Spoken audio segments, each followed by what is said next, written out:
तुमने अली को क्यों अगवा किया? बच्चों का अगवा और उनकी फरोख्त बर्दा फरोशी नहीं है तो फिर क्या है? वक़ार ने कराहते हुए कहा, तुम शायद मेरी बात का यकीन नहीं करोगे, मगर अब तुमने इतना बड़ा इल्ज़ाम लगाया है तो मैं सच ही बोलूंगा। अब से चंद माह पहले एक शख्स से मेरी मुलाकात हुई थी। वो मेरे साथ कारोबार करना चाहता था, मगर मुझे जल्द ही अंदाजा हो गया कि उसकी जेब में कुछ नहीं है और ये मेरी ही कबील का शख्स है। शायद उसे भी अंदाजा हो गया कि मैं उसे चीट करना चाहता हूँ। फिर हमने अपने अपने पत्ते एक दूसरे को दिखा दिए। उसने मुझसे कहा कि अगर हम मिलकर कारोबार करें तो कई गुना ज्यादा कमा सकते हैं।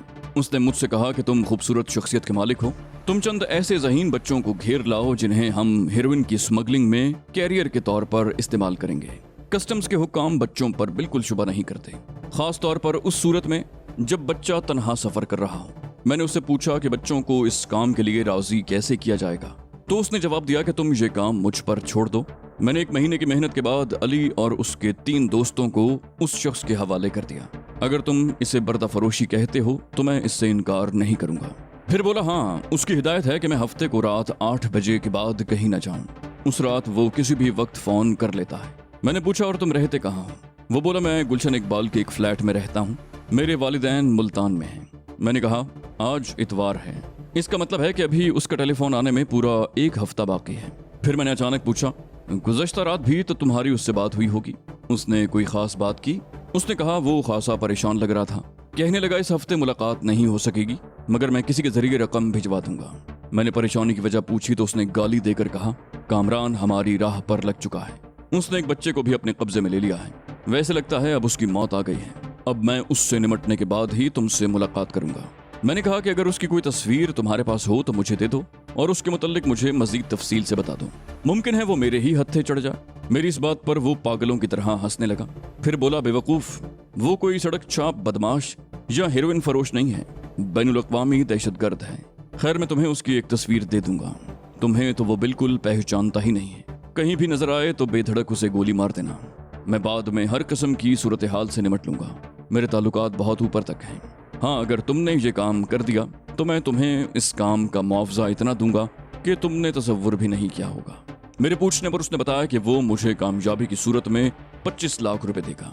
उसने वादा किया कि जब वो अगले हफ्ते मुझे टेलीफोन करेगा तो मुलाकात का वक्त और मकाम तय कर लेगा। वहीं वो तुम्हारी तस्वीर मेरे हवाले करेगा। मैं खामोशी से उसकी बात पर गौर करने लगा। अगर वो वाकई सच बोल रहा था तो उसके जरिए मैं अपने इस दुश्मन पर हाथ डाल सकता था जो मेरी हलाकत पर 25 लाख की खती रकम इसे इनाम में देने वाला था। वैसे उसे भी यकीन नहीं होगा कि वो इसमें कामयाब हो जाएगा। उसने ये बात महज इसलिए कही होगी कि मुमकिन है कभी वक़ार से मेरा सामना हो ही जाए। गाड़ी इंतहाई तेज रफ्तारी से गोठ की तरफ दौड़ रही थी। उससे कहीं ज्यादा तेज रफ्तारी से मेरा जहन काम कर रहा था। पहले मेरा इरादा था कि पीटर को हाकिम अली या बख्शू के हाथों हलाक करवा कर यहीं कहीं रास्ते में फेंक दूं, मगर फिर मैंने अपना इरादा बदल दिया। मैं उसे जिंदा छोड़ देना चाहता था। अपने लोगों के लिए वाकई वो पिटा हुआ मोहरा था। अब वो उसे किसी तौर जिंदा नहीं छोड़ सकते थे। मैंने अचानक कहा, गाड़ी रोको हाकिम अली। हाकिम अली ने बगैर कोई सवाल किए गाड़ी एक तरफ रोक दी। मैंने कहा, पीटर, मैंने तुम्हें आज़ाद करने का फैसला किया था। जाओ, मेरी तरफ से तुम आज़ाद हो। अब फौरन गाड़ी से उतर जाओ।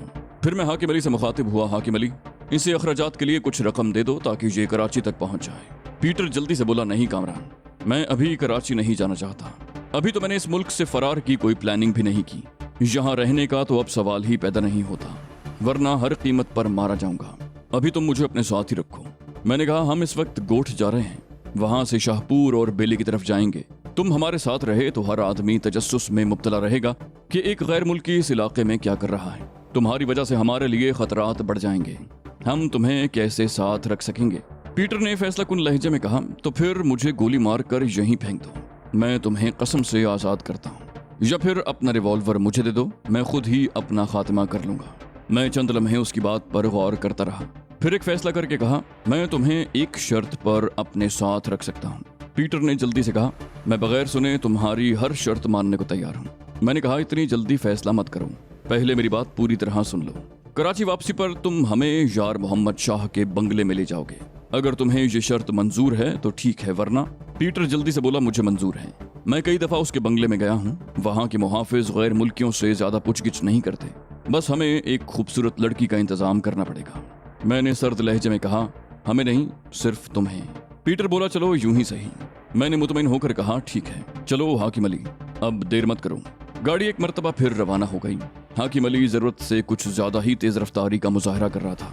लैंड क्रूजर जैसी ताकतवर इंजन वाली गाड़ी यूं भी खासी तेज रफ्तारी के बावजूद रोड पर जमकर चलती है। उसके बावजूद मैंने हाकिम अली को टोकना मुनासिब समझा। कहा, इतनी तेज रफ्तारी मत दिखाओ हाकिम अली कि हम गोठ की बजाय ऊपर पहुंच जाएं। फिर मैं कुछ तवक्कुफ के बाद मुस्कुरा कर बोला, तुमने कहा था कि गाड़ी में खाने पीने का सामान है, उस सामान में चाय या कॉफी भी है? वो बोला, कॉफी के 2 थर्मस भी मौजूद हैं साईं, अगर आपको कुछ खाना पीना है तो गाड़ी रोकूं? मैंने कहा, मुझे इस वक्त सिर्फ कॉफी की ख्वाहिश है, तुम लोग भी भूखे हो, गाड़ी रोक लो ताकि हम कुछ खा पी लें। हम लोग गोठ के नजदीक पहुंचे तो रात के 2 बज रहे थे। गोया हाकिम अली ने इतनी तेज रफ्तारी से ड्राइविंग की थी कि मेरे अंदाजे से 1 घंटा पहले ही गोठ पहुंच गए थे। गोठ में दाखिल होने से पहले मैंने गाड़ी रुकवाई और पीटर को लेकर नीचे उतरा। बाबा साईं की लैंड क्रूजर को वहां बच्चा बच्चा जानता था। अगर दुश्मन वहां कोई जाल बिछाए बैठे होंगे तो गाड़ी देखते ही उसे घेर लेंगे। बख्शू या हाकिम अली को उनसे कोई खतरा नहीं था। वो कह सकते थे कि हम बड़े साईं के बारे में सुनकर कराची से आ रहे हैं। गोठ वाले भी उन दोनों को अच्छी तरह पहचानते थे। वो भी गवाही देते कि हाकिम अली बड़े साईं का मुलाजिम है। मैं और पीटर गाड़ी से उतरते ही झाड़ियों में रिंग गए और उनकी आड़ में गोठ की तरफ बढ़ने लगे। यूं भी गोठ का फासला वहां से ज्यादा नहीं था। वैसे ज्यादा इम्कान इस बात का भी था कि गांव में पुलिस भी मौजूद होगी। बाबा साईं का अगवा कोई मामूली वाकया नहीं था। कराची से लेकर इस्लामाबाद तक हलचल मच गई होगी। मुझे 2 दिन से अखबारात पढ़ने का मौका नहीं मिला था, मगर मेरा अंदाजा था कि मुल्क के तमाम बड़े अखबारात ने इस खबर को नुमायां तौर पर शाया किया होगा। हम मजीद आगे बढ़े तो किसी के सख्त लहजे में बोलने की आवाज सुनाई थी। ठीक है, तुम रईस के मुलाजिम हो, मगर ये कौन है? बोलने वाले का इशारा न जाने बख्शू की तरफ था या वक्कार की तरफ, मगर ये बात यकीनी थी कि लबो लहजे से वो पुलिस वाला लग रहा था। हाकिम अली बोला, ये भी रईस का नौकर है। पूछने वाले ने यकीनन बख्शू के बारे में सवाल किया था। दोबारा पूछा, ये भी इसी गोठ का है? हाकिम अली ने चिड़चिड़े अंदाज में कहा, नहीं तो बाबा, क्या ये अमेरिका का लगता है आपको? करख्त आवाज दोबारा सुनाई दी, आराम से बात करो। मगर अब उसमें वो तंतना नहीं था जो ऐसे मौकों पर पुलिस वालों के लहजे में होता है। शायद उसे भी एहसास था कि वो हाकिम अली का कुछ नहीं बिगाड़ सकता। बाबा साईं गैर मौजूद थे, मगर उनके नाम की दहशत ही इतनी थी कि इलाके का कोई पुलिस वाला कम से कम बाबा साईं के किसी मुलाजिम पर हाथ डालने की जुर्रत नहीं कर सकता था। ये काम बाबा साईं की इजाजत के बाद ही हो सकता था। उसने पूछा, और ये सूट वाला हीरो कौन है? हाकिम अली ने बिफरने की अदाकारी की। बोला, होश में रहकर बात करो, ये छोटे साईं का दोस्त वक्कार है। रईस के बारे में सुना तो ये भी हमारे साथ आ गया। पुलिस वाले ने करख्त लहजे में कहा, ओए झूठ क्यों बोलते हो, ये वक्कार है या कामरान? एक नई आवाज सुनाई दी, ये कामरान नहीं है। मुझे ऐसा लगा जैसे मैंने ये आवाज पहले भी सुनी है, मगर याद नहीं आ रहा था कि कहाँ। अचानक झाड़ियों में हलचल हुई तो मैंने भड़क कर शाने से लटकी हुई राइफल उतार कर हाथ में पकड़ ली। फिर मुझे एहसास हुआ कि पीटर बिल्कुल गैर मुसल्लह है। उसकी तरफ से अब मुझे कोई खतरा नहीं था। मैंने अपना रिवॉल्वर निकाल कर पीटर की तरफ बढ़ा दिया और सरगोशी में कहा, इस पर साइलेंसर भी फिट है, जरूरत पड़ी तो हम इसी को इस्तेमाल करेंगे। झाड़ियां हिलने की वजह से पुलिस वाले भी शायद उसी तरफ मुतवज्जे हो गए थे। झाड़ियां एक मर्तबा फिर बुरी तरह हिली। फिर उसी पुलिस वाले की आवाज सुनाई दी जो हाकिम अली से पूछगिछ कर रहा था, ओए ये तो गीदड़ है। मैं समझा कि झाड़ियों में कोई बंदा छुपा हुआ है। फिर वो गालिबन हाकिम अली से बोला, ठीक है, तुम लोग जा सकते हो। बख्शू की आवाज आई, 1 मिनट, मैं अभी आता हूँ। मैं जरा सामने वाली झाड़ियों तक जाऊंगा, बहुत देर से जब्त कर रहा हूँ। वो शायद कोई हाजत महसूस कर रहा था। अचानक मेरी कनपटी से लोहे की सर्द नाल टकराई। मैंने भड़क कर पलटने की कोशिश की तो मुझे पीटर की सफाक सरगोशी सुनाई दी, बस कामरान, अब तुम्हारा खेल खत्म हो गया, राइफल फेंक दो वरना तुम्हारी खोपड़ी उड़ जाएगी। मैंने उसके हुक्म की तामील में राइफल फेंक दी।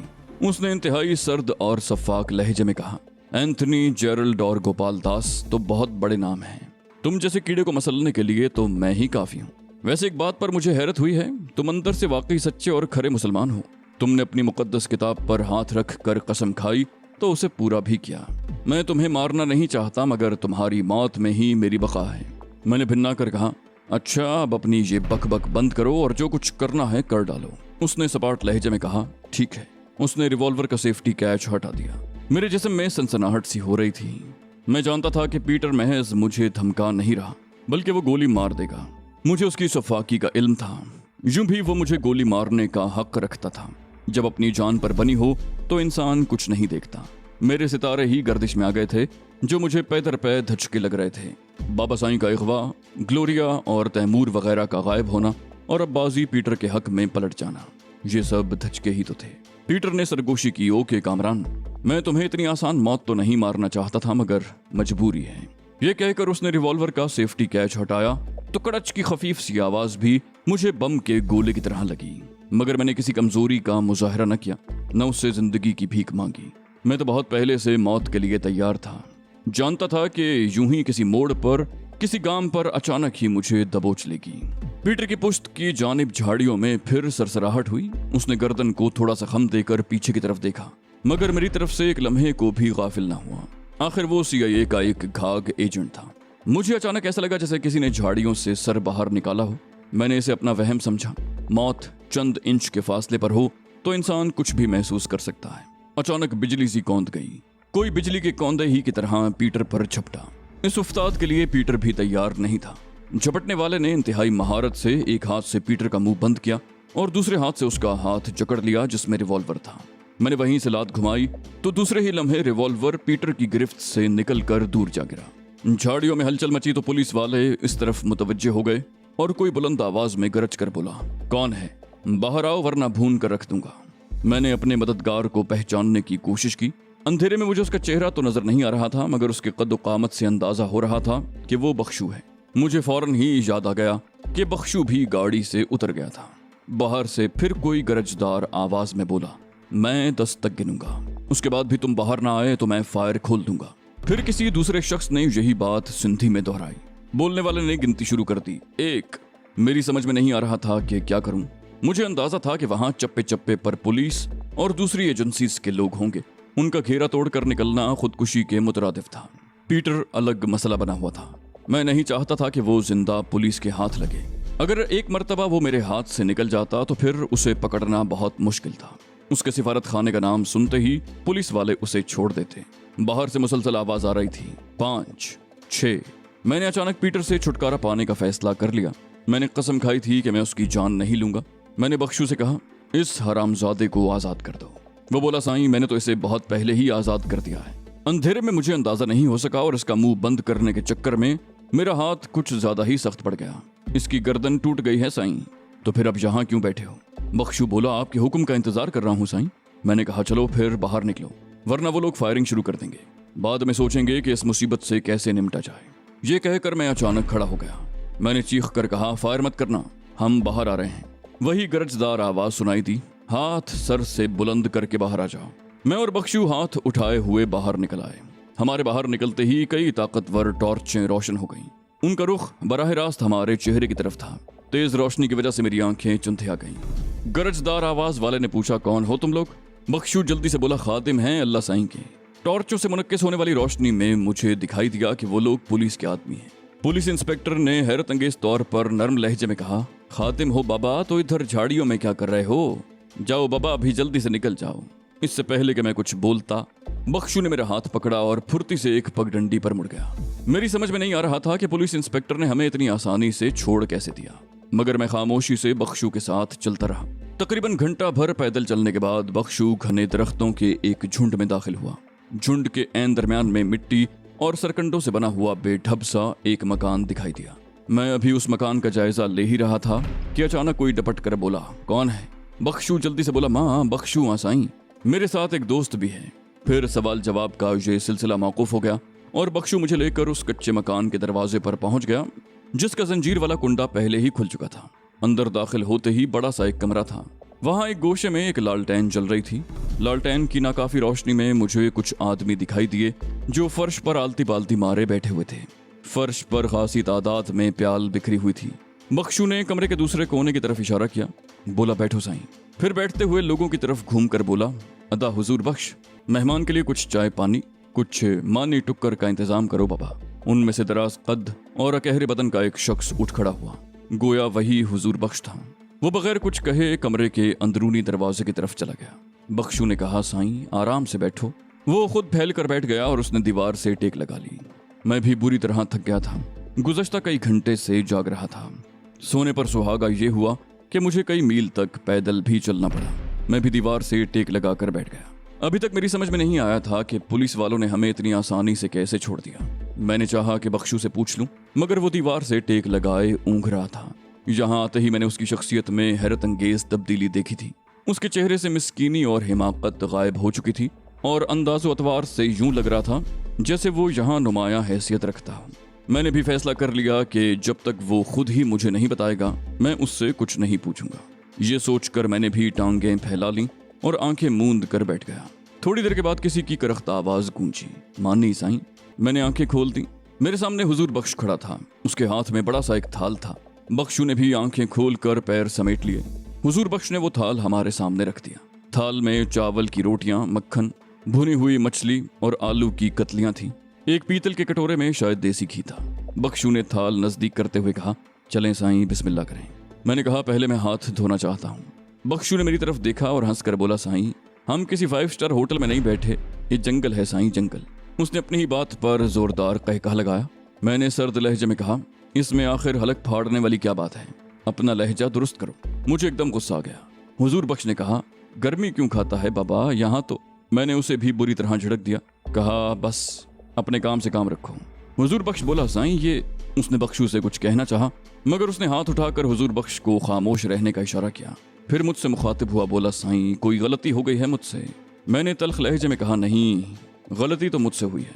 बख्शू ने मेरे आगे हाथ जोड़ते हुए कहा, साईं अगर मेरी कोई बात बुरी लगी हो तो मुझे माफ कर दें। हुजूर बख्श ने हैरत ज़दा नजरों से पहले मुझे फिर बख्शू को देखा और खामोशी से उठकर चला गया। मैंने जल्दी से उसके दोनों हाथ थाम लिए। मैंने कहा, मुझे शर्मिंदा मत करो बख्शू। मुझे न जाने क्यों गुस्सा आ गया था। वो बोला, साईं हंसी मुझे इस बात पर आई थी कि यहाँ तो हमें पीने का पानी भी मुश्किल से मिलता है। यहाँ से तकरीबन 1.5 मील के फासले पर दरिया है। नहाने धोने के लिए भी हमें वहीं जाना पड़ता है। पीने का पानी भी हम लोग वहीं से भर कर लाते हैं। फिर वो मुस्कुरा कर बोला, साईं आप खाना तो खा लो, बातें तो बाद में भी होती रहेंगी। भूख से मेरा बुरा हाल था, इसलिए मैं भी खाने में शरीक हो गया। वो बोला, साईं आपने ये नहीं पूछा कि मैं आपको कहाँ लाया हूँ और ये लोग कौन हैं। मैंने कहा, बात यह है बख्शू, मैं जब किसी पर एतबार कर लेता हूँ तो फिर उससे कुछ नहीं पूछता। ये शायद मेरी खामी है या खूबी, मैं कुछ कह नहीं सकता। बख्शू एकदम जज्बाती हो गया। बोला, मैं भी सिंध के बहुत बड़े और गैरतमंद कबीले का बेटा हूँ साईं। आप तो मेरे दोस्त भी हो और मेहमान भी। मेहमान के लिए तो हम हर वक्त जान कुर्बान करने को तैयार रहते हैं। मुझे वो वक्त भी याद है जब मेरी जिंदगी आपके हाथ में थी। जब 2 सरदारों में मुकाबला होता है साईं, तो हारने वाले सरदार के साथी भी ठिकाने लगा दिए जाते हैं या फिर वो नए सरदार के आगे हथियार डाल देते हैं। आपने महरम खान को मर्दों की तरह शिकस्त दी थी साईं, आप चाहते तो। मैंने कहा, छोड़ो इस बात को, न मैं कहीं का सरदार हूँ न वडेरा। मेरी ऐसी कोई ख्वाहिश नहीं थी, मैं तो बस महरम खान को सजा देना चाहता था। खैर तुम खाना खाओ। मैंने सर झटक दिया। फिर मुझे ख्याल आया कि बख्शू से पूछूं, पुलिस वालों ने हमें इतनी आसानी से क्यों छोड़ दिया। मेरी बात सुनकर बख्शू मुस्कुराया। बोला, साईं वो पुलिस वाले सरकार से ज्यादा हमारे वफादार हैं। हर महीने उन्हें भत्ता मिल जाता है, तो वो हमें क्यों पकड़ते। मैंने पूछा, तुमने उससे क्या कोड वर्ड में बात की थी। मैंने यादाश्त पर जोर दिया तो मुझे बख्शू का वो जुमला भी याद आ गया जो उसने अदा किया था। मैंने कहा, ये मुसाफिर तुम्हारा कोड है या अल्लाह साईं का नौकर। बख्शू हंसकर बोला, साईं आप तो बड़े ज़हीन हो। मेरा ख्याल था कि चेकिंग के लिए आर्मी वाले मौजूद होंगे। अगर मुझे मालूम होता कि वहाँ सिर्फ पुलिस वाले हैं तो मैं खुद गाड़ी से उतरता, न आपको उतरने देता। मुझे इल्म तो था कि पुलिस के चंद अहलकार डाकुओं की सरपरस्ती कर रहे हैं, मगर मुझे इस खबर की सदाकत में शुबा था। अगर ये वाक़या मेरे साथ ना होता तो शायद मैं अब भी इस बात पर यकीन न करता। खाने से फारिग होने के बाद चाय का दौर चला। इस दौरान में बख्शू मुसलसल बोलता रहा। उसने बताया कि पुलिस के अहलकार न सिर्फ हमारी तरफ से चश्मपोशी करते हैं, बल्कि हमारे खिलाफ होने वाले ऑपरेशन की इत्तला भी पहले से हमें पहुंचा देते हैं। मैंने पूछा, बाबा साईं इस वक्त कहाँ होंगे। बख्शू ने धीमे लहजे में कहा, आहिस्ता बोलो साईं, इस सिलसिले में अभी कोई बात मत करो। मैं कोशिश करूंगा कि बाबा साईं को उन लोगों के चुंगल से निकाल लूं। मैंने उलझ कर कहा, मगर कैसे? दूसरी पार्टी के लोग उन्हें तुम्हारे हवाले क्यों करेंगे? मैंने जानबूझकर गिरोह की बजाय पार्टी का लफ्ज इस्तेमाल किया। बख्शू एक मर्तबा फिर मुस्कुराने लगा। बोला, हर काम यहाँ बहुत मुनज़्ज़म तरीके से होता है। अगवा किए हुए लोग एक दूसरे को बेच दिए जाते हैं, खास तौर पर ऐसे लोग जिनके लवाहिकीन से कुछ मिलने की उम्मीद ना हो या उन्हें ज्यादा देर तक कैद में रखना खतरे का बायस हो। दूसरी पार्टी सौदेबाजी करती है। उस सौदे में भी एक तरह का रिस्क होता है। या तो खरीदने वाले को 2 लाख के 10 लाख मिल जाते हैं या फिर उसके 2 लाख भी डूब जाते हैं। बाज लोगों के लवाहिकीन तावान की एक पाई भी देने को तैयार नहीं होते। अगवा होने वाला मरे या जिए, उन्हें इसकी कोई परवाह नहीं होती। बड़े साईं को ज्यादा दिन कैद में रखना भी खतरनाक है। वो कोई मिल ओनर या राशि अफसर नहीं है, बल्कि यहाँ के बहुत बड़े जागीरदार हैं। फौजी हुकूमत के कई जर्नैलों से, बल्कि सदर से भी उनके ज़ाती ताल्लुकात हैं। ऐसे शख्स को कैद में रखने का मतलब है खुदकुशी। मैंने पूछा बाबा साईं के लिए उन्होंने कितना तावान तलब किया है। बख्शू ने कहा 1 करोड़। उनकी दूसरी शर्त मान ली जाए तो वो रुपया छोड़ देंगे। मैंने पूछा और उनकी दूसरी शर्त क्या है? बख्शू मुस्कुराकर बोला, उनकी दूसरी शर्त है कामरान।